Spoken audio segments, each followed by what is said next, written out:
আমি চাল কুমড়ো শুক্তো করতে একটা 1 কেজি ওজনের চাল কুমড়ো নিয়েছি, বেশ তাজা চাল কুমড়ো। 300 গ্রাম করলা নিয়েছি, তোমরা উচ্ছেও নিতে পারো, কোনো অসুবিধা নেই। মিক্সিং জারে পেস্ট করার জন্য 1 চামচ কালো সর্ষে নিলাম, 1 চামচ মতো হলুদ সর্ষে নিয়েছি, আর 1 চামচ পোস্ত নিলাম। আমি এগুলো প্রথমে জল ছাড়া গুঁড়ো করে নেব, তারপর জল দিয়ে বাটবো। সর্ষে পোস্ত আমি গুঁড়ো করে নিয়েছি, এবার আমি সামান্য জল দিয়ে বেটে নেব, মিহি একটা পেস্ট করে নেব।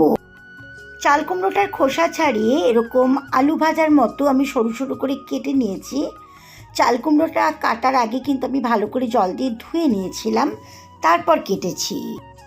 করলাগুলোকেও এরকম সরু সরু চাকা চাকা করে কেটে নিয়েছি, আর ভেতরে খুব যদি মোটা বীজ থাকে সেগুলো আমি ফেলে দিয়েছি।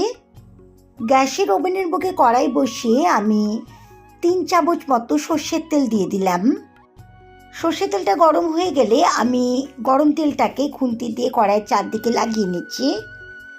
এবার ওই গরম তেলের মধ্যে আমি 6টা থেকে 7টা ডালের বড়ি ভেজে তুলে নেব।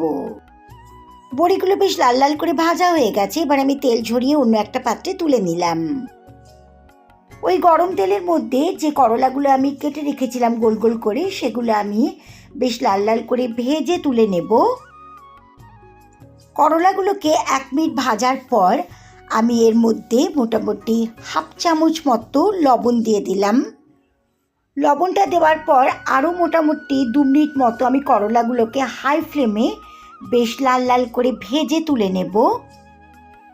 দেখো করলাগুলো বেশ লাল লাল করে ভাজা হয়ে গেছে, এবার আমি তেল ঝরিয়ে অন্য একটা পাত্রে তুলে নিচ্ছি।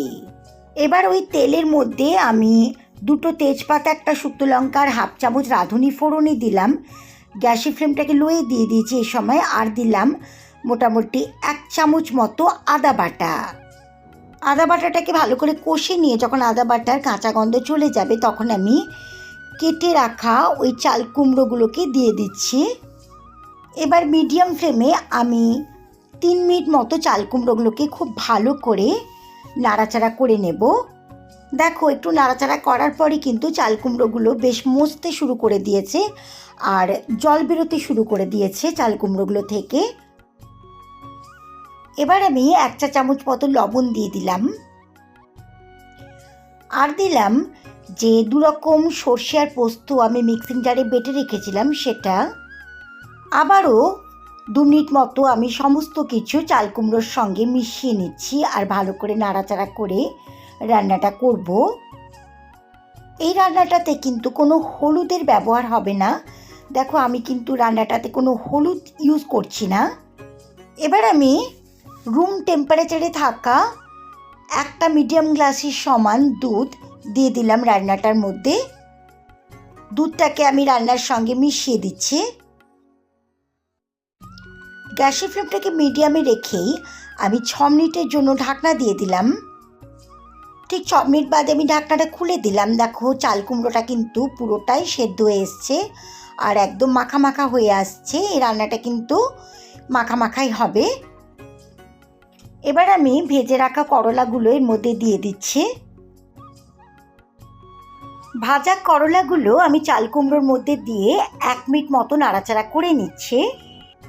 1 কাপ গরম জল আমি এর মধ্যে দিয়ে দিচ্ছি। গরম জলটা আমি মিশিয়ে দিচ্ছি রান্নাটার মধ্যে।